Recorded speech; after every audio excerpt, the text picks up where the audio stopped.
بے شک حق پیارے بزرگوں اور دوستوں، تبھی تو اعلیٰ حضرت نے فرما دیا کہ سب سے اعلیٰ وہ اعلیٰ ہمارا نبی،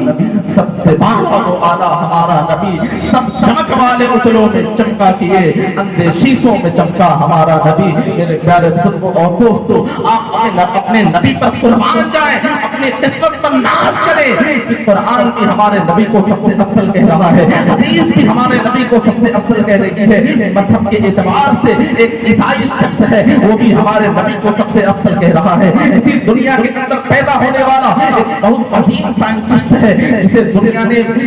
جارج برنارڈ شاہ کے نام سے جانا ہے۔ جب اعلیٰ حضرت امام احمد رضا رضی اللہ تعالیٰ عنہ کے ایک بہت بڑے خلیفہ شاہ عبد العلیم میرٹھی رحمۃ اللہ تعالیٰ علیہ جب امریکہ کے اندر تشریف لے گئے تھے، ایک بہت بڑا انٹرویو ہو رہا تھا جس میں ایک طرف علامہ عبد العلیم میرٹھی رحمۃ اللہ تعالیٰ علیہ بیٹھے ہوئے ہیں کہ وہ علامہ عبد العلیم میرٹھی ہیں جو اعلیٰ حضرت کے بہت بڑے خادم خاص ہیں، جو اعلیٰ حضرت کے بہت چہیتے خلیفہ ہیں۔ انہوں نے پوری کائنات کا دورہ کیا تھا، پوری دنیا کا دورہ کر کے قریب لاکھوں لوگوں کو نبی کے غلامی کے سائے میں ڈالا تھا، لاکھوں لوگوں کو آقا کریم صلی اللہ علیہ وسلم کا کلمہ طیبہ پڑھا کر آپ نے لاکھوں لوگوں کو نبی کا عاشق بنایا تھا۔ جب حضرت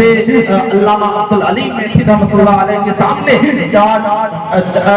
برنارڈ شاہ جیسے بڑے بڑے سائنٹسٹ بیٹھے ہوئے ہیں، وہ دین مذہب اسلام کے بارے میں اعتراض کر رہے ہیں، وہ آقا کریم صلی اللہ علیہ وسلم کی زندگی کو لے کر اعتراض کر رہے ہیں، طرح طرح کی تہمتیں جو نبی کے بارے میں لگائی جاتی ہیں، جو اسلام کے بارے میں لگائی جاتی ہیں، سارے اعتراضات کے جواب جب علامہ عبد العلیم میرٹھی رحمۃ اللہ تعالی نے انگریزی زبان میں جب دے دیا تھا تو اس وقت جارج برنارڈ شاہ نے اسی محفل پاک کے اندر یہ کہا تھا کہ اے عبد العلیم میرٹھی، آپ نے جس طرح اسلام کا پہچان ہمیں کرایا ہے، آپ نے جس طرح اپنے نبی کا تعارف ہمیں کرایا ہے، یقیناً اگر آپ کے نبی اس طرح ہے، آپ کی باتوں سے ہمیں یقین بھی ہو گیا کہ آپ کے نبی ایسے ہی ہیں، تو یاد رکھے آنے والے 50 سالوں کے اندر یورپ نہیں پوری کائنات کے اندر جس شخص کا نام لیا جائے گا وہ آپ کے نبی جناب محمد رسول اللہ صلی اللہ علیہ وسلم کا ہوگا۔ بے میرے شک پیارے بزرگوں اور دوستوں، اللہ نے ہمارے نبی کو سب سے افضل بنا کر بھیجا ہے، ہمارے نبی کو اللہ نے سب سے حسین بنا کر بھیجا ہے۔ آئیے اور آگے بڑھتے چلیں، ہم دیکھتے ہیں کہ آقا کریم صلی اللہ علیہ وسلم کی زندگی کیسی زندگی ہے۔ اللہ کے رسول صلی اللہ علیہ وسلم کو جب ہم تجارت کی دنیا میں دیکھیں، آپ حضرات سے میں گزارش کرنا چاہ رہا ہوں کہ آج ہم حضور کی 15واں جشن میلاد النبی منانے کے لیے یہاں بیٹھے ہیں، یعنی میرے نبی کے اس دنیا میں آئے ہوئے 1500 سال مکمل ہو چکے ہیں۔ ہر سال ہم حضور کی میلاد منایا کرتے ہیں۔ آج پوری کائنات کے اندر بڑے اہتمام کے ساتھ بڑے دھوم دھام سے حضور کی محفل میلاد پاک منائی جا رہی ہے، اس لیے کہ 15 صدیاں گزر چکی آقا کریم صلی اللہ علیہ وسلم اس دنیا میں حضور کی پیدائش ہے۔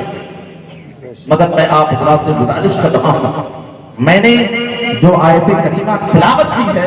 اس تلاوت کرنے کا مقصد یہ ہے کہ حضور کی ولادت کے 1500 سال گزر چکے ہیں، ہر سال ہم حضور کی میلاد مناتے ہیں، مگر میلاد منانے کے بعد جب اپنے گھر جاتے ہیں ہمارا وہی طریقہ رہا کرتا جیسے پہلے نمازیں چھوڑا کرتے تھے، ابھی بھی ہم نمازیں چھوڑ رہے ہیں، جیسے پہلے ہی ہمارے زبان سے چغلی، غیبت اور جھوٹ کے الفاظ نکلا کرتے تھے، محفل میں بیٹھنے کے بعد بھی ہمارے زبان ویسے ہی گندے ہوتے ہوئے نظر آتے ہیں، جیسے ہم اپنے دکانوں کے اندر بیٹھ کر لوگوں کو دھوکے دیا کرتے تھے، ابھی بھی ہمارے انداز، ہمارے عادات و اطوار ویسے ہی دکھ رہے ہیں۔ مگر میرے پیارے بزرگوں اور دوستوں، آج حضور کی 15واں محفل میلاد پاک میں آپ بیٹھے ہوئے ہیں، یہ عہد کر کے بیٹھے ہیں کہ ہم حضور کی زندگی کے بارے میں جو کچھ سنیں گے اس پر عمل کرنے کی کوشش کریں گے، اور حضور کی میلاد ہم اس طرح منائیں گے کہ ہم اپنے زبان کے ذریعہ نہیں بلکہ پوری اپنے عادات و اطوار کو حضور کی سنتوں کے مطابق ہم ڈال کر یہاں سے بے شک حق ہم حضور کی زندگی کے چند گوشوں کو آپ حضرات کے سامنے رکھتا ہوں، ان گوشوں کو آپ حضرات سماعت کریں، اس کے بعد حضور کی زندگی کے مطابق اپنی زندگی کو ڈھالنے کی کوشش کریں۔ آپ حضرات میں بہت سارے لوگ یہاں وہ بیٹھے ہوئے ہیں جو تجارت کے پیشے سے لگے ہوئے ہیں، جیسے ہمارے عبد المبین صاحب کی تشریف رکھتے ہیں، اور دیگر حضرات کوئی تجارت کے پیشے سے ہے، کوئی سیاست کے پیشے سے، الگ الگ پیشے سے لوگ بیٹھے ہوئے ہیں، ذرا حضور کی زندگی کو بھی دیکھیں کہ کیا ہمارے آقا صلی اللہ علیہ وسلم نے کس طرح اس دنیا کے اندر تجارت کیا تھا۔ آقا کریم صلی اللہ علیہ وسلم نے تجارت اس طرح کیا کہ آپ نے صرف مکے کے اندر تجارت نہیں کیا تھا، مدینے کے اندر تجارت نہیں کیا تھا، بلکہ آپ مکے کے احاطے سے نکل کر میرے نبی نے ملک شام میں بھی جا کر تجارت کیا تھا، میرے نبی نے بصرہ کی سرزمین میں بھی جا کر تجارت کیا تھا، میرے نبی نے یمن کی سرزمین پر پہنچ کر بھی تجارت کیا تھا۔ آقا کریم صلی اللہ علیہ وسلم کی تجارت کے پیشے کو ذرا دیکھا جائے، حضرت عبداللہ ابن منکسر رحمۃ اللہ تعالیٰ علیہ صحابی رسول ہیں، آپ روایت کرتے ہیں کہ میں حضور صلی اللہ علیہ وسلم کے اعلان نبوت سے پہلے میں حضور صلی اللہ علیہ وسلم کے ساتھ میں بھی تجارت کیا کرتا تھا، میں بھی بزنس کیا کرتا تھا، مگر میں نے کبھی بھی آقا کریم صلی اللہ علیہ وسلم کی زبان مبارک سے میں نے کبھی بھی جھوٹ کے الفاظ نہیں سنے تھے، میں نے کبھی بھی حضور کو نہیں دیکھا کہ حضور نے کوئی سامان جس سامان کے اندر عیب ہو اور حضور صلی اللہ علیہ وسلم نے اس عیب کو چھپا کر کبھی اس سامان کو بیچا اور فروخت کیا ہو۔ میں نے کبھی بھی یہ نہیں دیکھا کہ میرے نبی صلی اللہ علیہ وسلم نے کسی شخص کو تجارت کے میدان میں دھوکہ دیا ہو۔ آپ خود بیان کرتے ہیں ایک مرتبہ آقا کریم صلی اللہ علیہ وسلم کے ساتھ لین دین کا کچھ معاملہ ہمارے ساتھ ہوا، میں نے کچھ پیسے حضور کو ادا کروا دیے اور کچھ پیسے جو باقی رہ گئے تھے میں نے کہا یا رسول اللہ صلی اللہ علیہ وسلم چند منٹ میں ابھی میں پیسے لا کر آپ کی بارگاہ میں پیش کرتا ہوں۔ اس کے بعد حضرت عبداللہ رضی اللہ تعالیٰ عنہ روایت کرتے ہیں میں اپنے گھر گیا پیسے لینے کے لیے، جیسے ہی اپنے گھر پہنچا میں نے اپنا وعدہ بھول گیا کہ میں نے کسی شخص کے ساتھ کوئی وعدہ کیا ہے، اور اس کے بعد عبداللہ روایت کرتے ہیں میں اپنا وعدہ بھول چکا تھا، ایک دن گزر گیا، 2 دن گزر گئے، تیسرے دن جب مجھے اس راستے سے گزرنا پڑا، جب مجھے اپنا وعدہ یاد آیا تو میں اسی جگہ گیا جس جگہ میں نے حضور صلی اللہ علیہ وسلم سے کچھ سامان خریدے تھے۔ جب میں وہاں پہنچا دیکھتا کیا ہوں کہ 3 دن گزر چکے ہیں، آقا کریم صلی اللہ علیہ وسلم اسی جگہ کھڑے ہو کر میرا انتظار فرما رہے ہیں۔ اللہ اکبر۔ آقا کریم صلی اللہ علیہ وسلم پر قربان جائے حضرت عبداللہ روایت کرتے ہیں جیسے ہی میں نے نبی کو وہاں دیکھا میری آنکھیں اشکبار ہو گئی کہ میں نے 3 دن تک آپ کو یہاں انتظار کرایا، اور وہ کہتے ہیں میرے پیدا کرنے والے کی قسم 3 دن سے نبی وہاں میرا انتظار کر رہے تھے، مگر جب میں نبی کے پاس پہنچا میں نے دیکھا کہ آپ کے چہرے مبارک کے ذرہ برابر غصے کا اظہار نہیں ہے، میں نے دیکھا کہ آپ کے زبان مبارک سے ذرہ برابر کی سختی کے الفاظ ہمارے لیے نہیں نکل رہے ہیں۔ نبی نے فرمایا عبداللہ تم کہاں چلے گئے تھے؟ تمہارے وعدے کے مطابق میں یہی تمہارا انتظار کر رہا تھا، میں تمہارا انتظار کر رہا تھا کہ تم نے وعدہ کیا ہے، ابھی یہی میں پیسے لا کر آپ کو واپس کر رہا ہوں، تمہارے وعدے کی وجہ سے میں 3 دن سے یہی تمہارا انتظار کر رہا تھا۔ اللہ اکبر۔ میرے نبی صلی اللہ علیہ وسلم کی سیرت کیسی سیرت ہے۔ حضرت عبداللہ روایت کرتے ہیں کہ ہمارا حال یہ ہے کہ اگر کسی شخص سے تھوڑی سی غلطی اور کوتاہی ہو جائے تو ہم فوراً اس سے بدلہ لینا شروع کر دیا کرتے ہیں، فوراً انتقام لینا شروع کر دیا کرتے ہیں، مگر اتنے بڑے نبی جو 3 دن تک جنہوں نے میرا انتظار کیا اس کے بعد بھی انہوں نے ذرہ برابر سختی کے الفاظ میرے بارے میں دوستوں میرے نبی نے تجارت کیا۔ مدینہ کی سرزمین ہے، آقا کریم صلی اللہ علیہ وسلم جب مدینے کی سرزمین پر تشریف لے جاتے ہیں آپ نے دیکھا کہ پورے مدینے کا ماحول گندا ہو چکا ہے تجارت کے میدان میں۔ حالت یہ ہے کہ مدینے کی مارکیٹ میں یہودی اس مدینے کی مارکیٹ کے پورے قابض سے پورے مدینے کی مارکیٹ میں وہ تجارت کیا کرتے تھے، پورے مارکیٹ کو اتنا گندا کر دیا تھا کہ سود اور پیاز کا ماحول گھر گھر میں لوگوں نے پچک دیا تھا۔ آقا کریم صلی اللہ علیہ وسلم کی زندگی کو دیکھیں، اللہ نے آپ کو تجارت میں کتنی مہارت عطا فرمائی تھی۔ آقا کریم صلی اللہ علیہ وسلم نے اپنے صحابہ سے کہا اے میرے پیارے صحابہ تمہیں بھی تجارت کرنے کی ضرورت ہے، تم بھی تجارت کر کے اپنی روزی روٹی کا انتظام کرو، مگر خبردار اللہ تبارک و تعالیٰ نے سود کو حرام کیا ہے، 1 روپے سود کی آپ نہیں لے سکتے، 1 روپے بیاج میں آپ نہیں کھا سکتے۔ اللہ کے رسول صلی اللہ علیہ وسلم نے اسی مدینے کی سرزمین پر مدینے کے بازار میں آقا کریم صلی اللہ علیہ وسلم نے اپنے صحابہ کرام کو تجارت کا ایسا طریقہ بتایا، تجارت کا ایسا آئیڈیا بتایا کہ صحابہ کرام تجارت کی میدان میں بہت ترقی کر گئے. حضرت عثمان غنی ترقی کے اعلیٰ میدان سے فائز ہو گئے. حضرت عمر فاروق نے بھی مدینے کی سرزمین پر کپڑے کی تجارت کیا تھا. حضرت صدیق اکبر نے بھی تجارت کیا تھا. صحابہ کرام کو میرے نبی نے تجارت میں اس طرح ٹریننگ اور تربیت دی. حضرت عبد الرحمن ابن عوف فرماتے ہیں جب میں مدینے کی سرزمین پر گیا میرے ہاتھ سے 1 روپے نہیں تھے. سارے مال و جواہرات میں مکے میں چھوڑ کر مدینے میں ہجرت کر گیا تھا. میرا ہاتھ پیسوں سے خالی تھا مگر میرے نبی نے تجارت کا ایسا طریقہ ہمیں بتا دیا کہ چند سالوں کے اندر ہمارے تجارت کے مال و دولت یعنی تجارت کا پروڈکٹ ہمارا مدینے کے بازار سے نکل کر ملک شام تک پہنچا کرتا تھا. ملک شام بصرہ اور یمن کے سرزمین پر پہنچا کرتا تھا. آپ بیان کرتے ہیں